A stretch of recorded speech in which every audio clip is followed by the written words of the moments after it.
Watchers and welcome to our film review tonight. Tonight we're watching Red Planet tonight. Really good film, by the way. I ain't seen this film for years. Hey, Red Planet is a 2000 science fiction action film directed by Anthony Hoffman. The stars Val Kilmer, Ann Moss, and Tom Sizemore. Budget of 80 million. Made box office of 3.5 million. Okay, that's not great, but whatever. Okay, the plot is due to the 21st century ecological crisis on Earth. For the 20 years, mankind have been transforming Mars as its new home by sending atmosphere producing. Sometimes I don't even know what the hell this means. Mysteries beginning to its algae to its surface.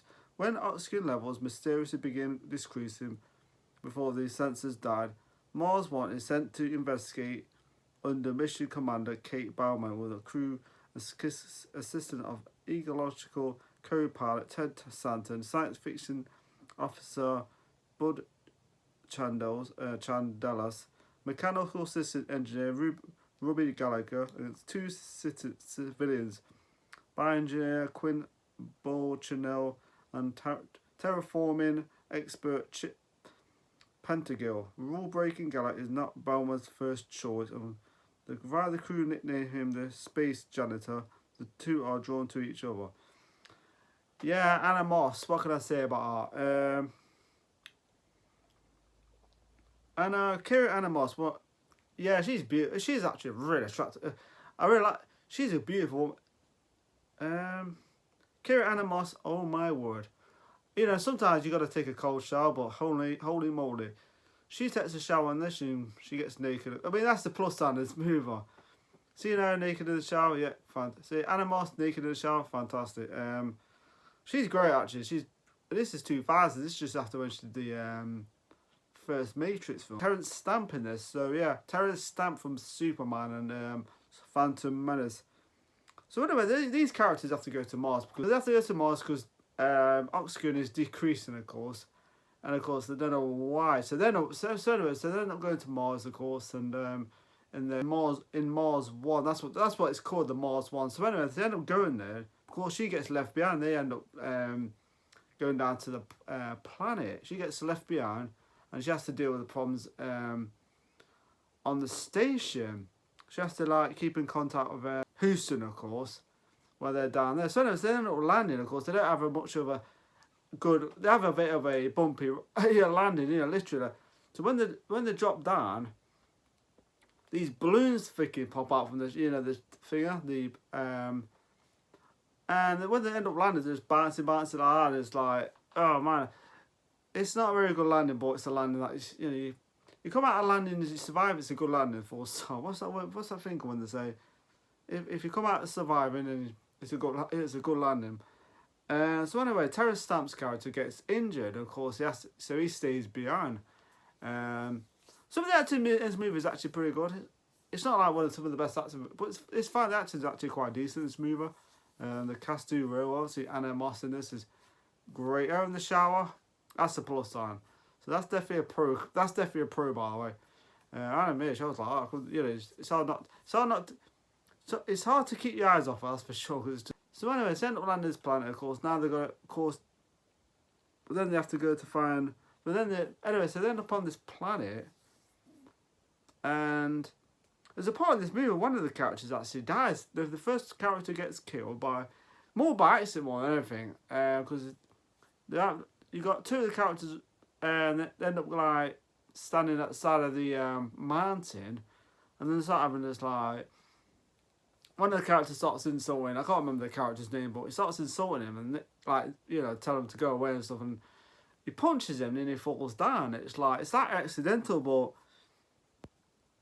doing that by accident is like. And the little twist is that there's actually oxygen on the planet, because there's actually oxygen in the suit. So anyway, for Val Kilmer's character just kind of goes, you know what, study, and actually they start breathing, and that's an interesting part because they think so. How the hell is that possible? So anyway, so they have to find the rover, the Mars rover, to communicate with the station above. So they're not finding the Mars rover. So they have to communicate with the station above, of course. And I like this scene where actually there's like a ice storm, and that scene kind of baffles me because they're kind of trying to find like somewhere to freaking for shelter and stuff. And somehow they managed to make a hole quite fast. I thought, how the hell did they manage? There was no hole then. There's no hole. I couldn't quite work that bit out, but this maybe it's the funny kind of thing. I didn't quite understand that bit. I was kind of like, okay, so anyway, so the robot that they take with them actually comes out of the part of the ship. Anyway, so the robot ends up finding them just after when that guy dies. Of course, the other guy actually lied, said he killed himself. Which he was lying, by the way, so you kind of show what kind of character he was. He starts to show more of that kind of character that you wouldn't trust. He's alright at first, but he's in a situation where he's not very comfortable with, and yeah. So anyway, so the robot finds them, and of course they're trying to destroy the robot for some reason. They discuss shutting the robot down, taking its guidance device. It goes into protection mode, and then it ends up wounding one of the characters in, and of course it plays on later on in the film that he's actually not alright. So anyway, they get in contact with the ship. They get in contact with the station, but then it tells the woman, Anna Moss's character tells them that there's actually a Russian probe. The problem is the Russian probe can only hold just about two people, and of course he tells them later on that it can only hold a certain amount of people, 3 people, and of course after they end up in the cave, of course, and fingers character, the other guy who punched that guy off the cliff. Anyway, so he goes off trying to find the probe because he doesn't want to stay behind, and of course Ema, the robot Ema, we call her, she ends up killing him. So they end up finding his body, and of course, next you see these little bug things that kind of like. So I'm talking a bit slow. So anyway, so they end up finding this like. So they end up finding his body, and of course, he's got these like bug things that are like in his body and stuff. And anyway, later on in the film, later on, they end up finding this like. It's like. Everything's just like green. It's like cool. The next minute you see is like. Next minute thing is like bleeding from his mouth. Tom Sizemore's character gets like he starts bleeding. And next minute the bugs those bug things start going on him, and he sets fire to them, and the whole area kind of like lights on fire. And so anyway, I think Val Kilmer's character he ends up finding the probe, and of course problem is the battery is low. He does look quite clever by so he thinks he's got no like he thinks he's gonna end up being stuck on the planet, but then he has his brainwave with the robot uses like so he ends up destroying the robot to use parts of it to power up the ship, the pod we call it, and anyway so ends up destroying the robot and leaves the Mars, of course, and Mars character, she rescues him, and it has a happy ending, but at the same time the other characters are dead, so it's kind of like bittersweet for his character, because the characters like his friends are like dead down there, and he's the only one that leaves the planet. Yeah, really good film. The ending part was good. Some of the visual effects and haven't aged the best. I don't think some of it, but some of it's pretty good. Some of the effects are so. So yeah, I like that part. There's a lot of good parts in the films that I liked. Anna Moss in the shower, brilliant. I think Terence Stamp's character I wish he'd lasted longer in this film because he's a good character. He's a good actor. Yeah, he lasts a bit in this film. But yeah.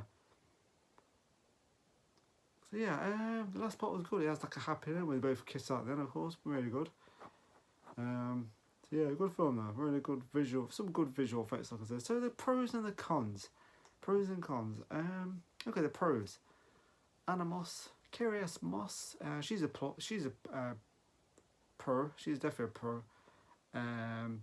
Her in the shower, definitely a pro. Some of the visual effects are good. I like the robot design. That's pretty cool. The special effects, so that's cool. Some of the actors decent acting in this film. I can't think of anyone in this film that's bad. You know, sometimes you have an actor who's like not the best actor compared to the other characters, but all the actors in this movie do a really good job in this film. So the acting's good. Like I said, some of the visual effects are good. The acting's good. The atmosphere of the planet, I think that's cool. The setting, I don't know what to call it in the pro, but I thought the storyline was good. I thought it was interesting, going to Mars and stuff, and trying to live on Mars and stuff like that. It's pretty interesting. So yeah, I liked it. I really liked this film. It wasn't a massive hit, but I liked it. It wasn't like terrible. Some of the visual effects are good. So yeah, so the pros. Okay, the cons. Some of the visual effects haven't aged great. Some of it looks a bit out of, but it's not a massive problem. It's 2000 film, so yeah, it's like a 24-year-old film. This is now a cruiser. Trying to think what else. It's got no tension in it. Some films like I've seen got like tension, you think, oh shit, but this film kind of like it doesn't have tension. So yeah, they're the two freaking cons that I think are not a massive problem. It's just the way the film is. But apart from that, I enjoyed it. So yeah, so the rating I'm gonna give Red Planet. Red Planet is a 4 out of 5 because I liked it stuff. It was really good. Cass did a good job. She's great, awesome. Very easy on the eyes, very much. So yeah, so 4 out of 5 for Red Planet. So yeah, awesome. So yeah, it's a good planet, good planet. It's a good film. Really enjoyed it, and definitely worth a watch if you've ever seen it before. Definitely go and see it. Get the DVD, get the Blu-ray, or watch it online. So it definitely worth a check out, especially that scene in the shower. Awesome. So before I go, remember to subscribe to my channel and take care. Thank you very much.